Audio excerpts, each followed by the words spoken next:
Bom, pessoal, vamos começar a aula 2 do capítulo 8. Nós continuamos falando sobre as impressoras. É a nossa última aula que trata deste tema. Na aula passada, nós apresentamos as principais características das impressoras. Apresentamos também as diferenças entre os tipos de impressoras mais comuns no mercado. Então, nós falamos ali da jato de tinta, da laser, né? Da térmica, da impacto e falamos um pouquinho da impressora 3D. Hoje, qual é o nosso propósito, né? Nós vamos discutir aqui a instalação e a configuração de impressoras, como é possível compartilhar impressoras e a solução de problemas quando as impressoras resolvem não funcionar. A instalação de impressoras é algo que a gente faz com muita frequência e a diversidade de modelos, tipos, versões é muito grande. Então, é quase impossível conseguirmos detalhar para todos os fabricantes e todos os modelos qual é o procedimento de instalação. Então, a ideia agora é apresentar em linhas gerais o que deve ser feito e aí, quando for possível, né, vocês podem repetir esse trabalho para poder ter sucesso numa instalação. Quando você compra uma impressora, quando você recebe uma impressora, ela vem dentro da embalagem e é fundamental que você leia as instruções do fabricante. Tá? Desmonte toda a embalagem, retire todos os acessórios se eles vierem, né? Se não for tudo em um. Verifique todos os módulos, verifique a integridade, porque existe o termo de garantia. E como as impressoras são instrumentos, ou são equipamentos, melhor dizendo, de valor alto, então é imprescindível que você verifique esse material já ao receber. Alguns fabricantes ainda enviam folhetos com os procedimentos de instalação. Outros pedem para que você faça um acesso ao site para encontrar os procedimentos lá. Então, vai depender muito do fabricante e do tipo de impressora que você adquiriu. Talvez seja interessante reservar a embalagem da impressora ainda por algum tempo, porque se houver a necessidade da substituição, você consegue devolver na embalagem original e entregar no posto de recolha. Tá? É fundamental que você leia as instruções de instalação. Por quê? Alguns tipos de impressoras só vão fazer a instalação correta se você seguir uma sequência de passos. Tá? E essa sequência de passos, ela ao mesmo tempo em que ela é simples, ela pode te dar problema se você não seguir. Né? Algumas impressoras precisam que você instale o driver da impressora, ou seja, o programa da impressora no computador, e só depois conecte o cabo USB. Tem impressoras que é indiferente. Tá? Então fique atento em relação a isso. E por conta disto, que eu coloquei aí, inclusive em amarelo, para você ler e ver o que precisa ser feito antes. Tá? Então, alguns modelos têm essa situação. Geralmente, né, como regra geral, inclusive, como eu fazia, eu não conectava ao cabo USB da impressora. Tá? Então, eu fazia sempre o seguinte, instalava o driver da impressora e só depois eu conectava. Tá? E geralmente isso funcionava muito bem. O que acontecia também, e que hoje já não acontece mais, né? Os fabricantes enviavam CDs com o programa de instalação da impressora junto com a impressora. E aí a gente ficava fazendo coleção desses CDs, né? Fazia cópias e tudo mais. Hoje, esse procedimento mudou. Né? Todos os fabricantes recomendam que você acesse o site da empresa na internet e faça o download deste programa. Isso tem uma coisa de bom, tá? Você sempre vai ter em mãos a última versão para o funcionamento daquela impressora. Então, tá tudo ótimo, tá tudo perfeito em ser assim, tá? Algumas impressoras deixam de funcionar quando ocorre a atualização do sistema operacional. Tá? Então, também é um cenário que você precisa ficar atento. Vamos imaginar que você está fazendo manutenção em um escritório, né, dando suporte técnico ali. A impressora funcionou perfeitamente até ontem e após a atualização do sistema operacional, a impressora deixou de funcionar. Né? Isso acontece. Qual é o procedimento? Né? Refazer a instalação. Bom, então você deve refazer o processo como se fosse uma impressora nova. Muito cuidado quando você compra uma impressora antiga, porque pode ser que ela não seja suportada, por exemplo, pelo Windows 10. Tá? Pode ser que aquela impressora seja suportada apenas até o Windows 8, ou até mesmo situações mais críticas, até o Windows 7. Então fique atento em relação a isso.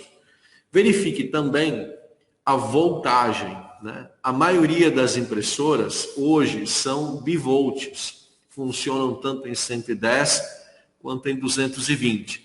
Mas é importante que você verifique antes de fazer a conexão inicial. Se for uma impressora de rede, prepare o cabo de rede para fazer a conexão ou ao computador ou ao switch, tá bom? Algumas impressoras vêm com o cabo de rede, outras impressoras vêm sem o cabo de rede. Então é fundamental que você veja no manual de instruções de novo, né, o que você vai receber. Inclusive seria bom se você visse antes da compra, né? Entrar no site do fabricante e verificar o que vem dentro da embalagem. Bom? Se for o caso, construa o cabo antes que a impressora chegue. Assim que você ligou a impressora, assim que você colocou a impressora para funcionar, é imprescindível testar as funções da impressora. Então você deve fazer uma impressão em preto, uma impressão em cores, se esse recurso estiver disponível. Se você tiver mais do que uma bandeja de papel, você deve verificar todas elas. Você deve verificar, por exemplo, recursos de impressão que por acaso estejam disponíveis. Se for um equipamento multifuncional, verifique também o scanner, tá? Ou o aplicativo que se chama OCR, que é o reconhecimento óptico de caracteres. Por que isso? E por que eu estou falando isso para vocês? Muitas impressoras possuem programas distintos, embora sejam multifuncionais. O hardware é um só. Porém, na hora da instalação, alguns multifuncionais funcionam assim. A impressora tem um programa e o scanner tem outro programa. Então, é fundamental que você teste sempre todas as funções para ter certeza que tudo está funcionando. Tá bom? Toda a impressora dentro do sistema operacional Windows permite que você imprima uma página de teste. Tá? Assim que você instala a impressora, você clica um botão direito nela, propriedades, você tem lá um dos itens, imprimir página de teste, tá bom? E aí você pega e faz essa impressão para verificar se está tudo em ordem. Pessoal, muito cuidado, porque o primeiro cartucho, né, aquele cartucho que vem com a impressora, ele não vem com a capacidade máxima de tinta. Tá? É como se fosse aquilo ali, uma amostra da tinta para você poder adquirir outra depois. Então pode ser que você muito rapidamente tenha que adquirir um cartucho novo. Bom, mas teste todas as funções, imprima em preto, imprima em cores. Se houver a escala de cinza, imprima também. Vá usando aí a página de teste. Umas 10 impressões sempre é bom você fazer, tá bom? As impressoras, elas têm várias configurações diferentes e você precisa ficar atento no manual da impressora e naquilo que o software te oferece, tá? Configurações que são básicas, né? Configurações que toda impressora tem. Tipo de papel, qualidade de impressão, tamanho de papel, tá? Então a gente tem vários tipos de papel. Tamanho carta, tamanho 4, tamanho ofício 1, tamanho ofício 2, tamanho A3. Então vai depender muito do tipo de impressora que você tem. Geralmente, o software, quando você instala, e até mesmo o software padrão que o Windows tem ali para gerenciar impressoras, ele oferece para você todos esses recursos aqui. Então fique atento. Uma característica que sempre acontece, e a gente esquece de verificar, é que a diferença de tamanho de papel carta para o tamanho de papel A4 é pequena, né? E a gente faz a instalação da impressora e coloca ali, por exemplo, a configuração carta, ou nem mexe nisso, né? Deixa no padrão que vem do fabricante. E aí o que acontece, né? O usuário tem na máquina dele o Word configurado para uma página A4.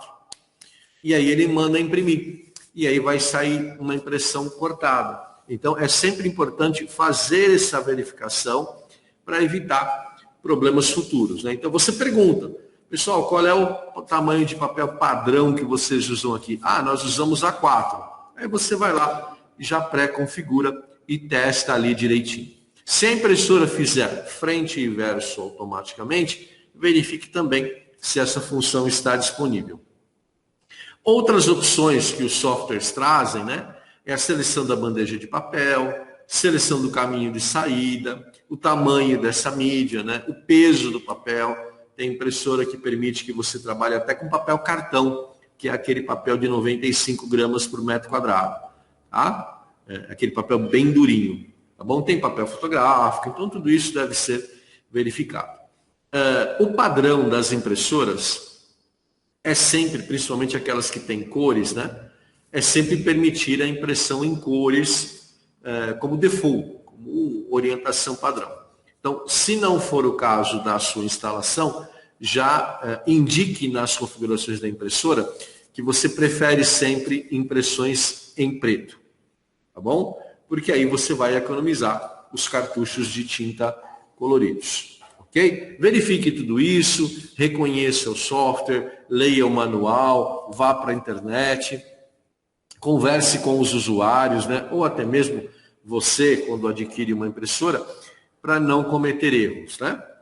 Quando você faz uma impressão e tem que descartar, tem que jogar fora, é um recurso financeiro que você perdeu. Né? É dinheiro jogado literalmente no lixo na forma de papel. Tá bom?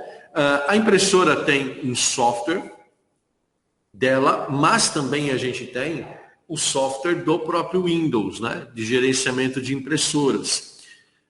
Os dois vão permanecer ali ativos para você. Você pode usar o software padrão da Microsoft, do Windows, ou pode fazer a instalação do software da própria impressora. Quando você instala o software da impressora, geralmente ele vem com mais recursos ali, com várias possibilidades de trabalho diferentes. Quando você usa o padrão, né, da Microsoft, é isso aqui. Tá bom? É a orientação do papel, retrato a paisagem, tá? Páginas por folha, e aqui a qualidade do papel, e acabou. Bom, então você tem um software mais enxuto. É possível fazer funcionar uma impressora sem ter o programa do fabricante? Lógico que é. A Microsoft tem bibliotecas de drivers, né? Várias bibliotecas. Então, de repente, pode ser que a sua esteja dentro desse pacote, né? A Microsoft tem parceria com várias empresas desenvolvedoras, né? Isso é normal. Então, você vai encontrar lá HP, Epson. Você só coloca o cabo USB e o próprio Windows já reconhece a impressora, faz a instalação para você. Tá? Agora, se você optar pelo caminho do software da impressora, que é o melhor, né? Vamos ser mais diretos, né? Aí você faz aquilo que eu te orientei, né? Leia o manual e verifique qual é a ordem de execução das tarefas, tá bom? Algumas impressoras, permitem que você compre mais memória, tá? Outras não. Então, de novo, é importante ler o manual. Por que ter memória na impressora é bom? O que isso me traz de vantagem? Toda vez que você manda um documento de uma máquina para uma impressora, existe um processo chamado buffer de impressão, ou bufferização. Tá? Esse arquivo ele é convertido em bits e encaminhado para a impressora para ela fazer a movimentação ali dos carros, né, para colocar as cores e tudo mais. Não esqueça que a sua impressora, embora ela seja de última geração, de último tipo, ela é um dispositivo mecânico, ou seja, ela é mais lenta do que o computador. Então, o computador vai mandar os dados na velocidade dele. E a impressora vai ter que represar, vai ter que segurar um pouquinho esses dados para dar tempo da movimentação mecânica do hardware da impressora poder funcionar. Então, por isso, toda impressora tem uma certa quantidade de memória RAM para poder armazenar esses bits enquanto eles estão ali na fila de espera. Algumas impressoras permitem que você coloque mais memória, então esse tempo de bufferização ele acaba sendo menor. O que é ruim, né? Se a fila de impressão estiver muito grande, pode ser que a impressora trave, pode ser que ela apresente erro, que ela comece a fazer impressão com caracteres totalmente aleatórios, né? E aí você tenha que descartar o trabalho para recomeçá-lo. Bom, então fique sempre atento em relação a isso. Aquela impressorinha que você comprou para pôr na sua casa, no seu computador, você não vai perceber isso, né? Agora, impressoras que trabalham em escritórios, né, que tem que oferecer produtividade, aí a situação é mais crítica, né? Então, talvez seja interessante já se analisar a possibilidade de um acréscimo de memória RAM, se esta manifestação ocorrer. Outra coisa, algumas impressoras, ao longo da sua vida útil, fazem a atualização no software básico dela, tá? Que a gente chama de firmware. Esse software básico garante o funcionamento da impressora nas suas características básicas, elementares. Isso deve seguir as orientações do fabricante, tá? Então, quando você receber um alerta no computador de que existe um software para atualização do firmware, faça isso seguindo as orientações do fabricante, tá bom? Geralmente, correções de firmware são correções críticas e que você deve sim fazer, tá bom? Pode ser inclusive alguma correção de vulnerabilidade, se for uma impressora de rede, então fique atento, fique atenta em relação a isso, tá bom?